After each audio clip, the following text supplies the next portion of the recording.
Hello, and thank you for tuning to the FIA News. This is Kimberly Biana, and I have an important report for you. There are many talks about the current economy and the best way to plan financially for retirement. Investors are always looking for ways to outpace the current rate of inflation.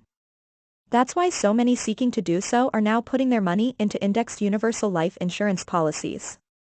Over time, this model has developed into an increasingly viable alternative to whole life insurance and a traditional 401k plan. Over the next two reports, I'm going to break down some top considerations you need to make when making comparisons between these three investment models. While whole life policies typically come with a fixed rate of around 3% to 4%, an index universal life policy can be done at a higher rate of typically around 7%, a figure determined by the stock market, and with no cap on that money, if done correctly. That's the way an index universal life plan is capable of always outpacing the inflation on any whole life policy.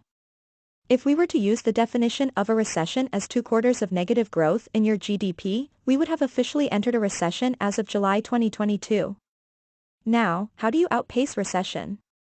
Well, as inflation from July 2022 to November 2023 averaged 9.1%, let me ask you a question: what vehicles do you have to actually outpace inflation?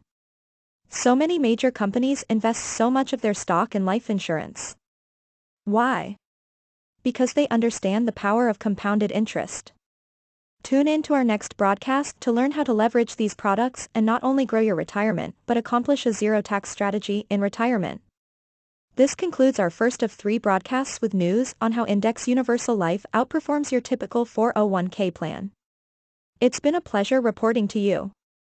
This is Kimberly Biana with the FIA News.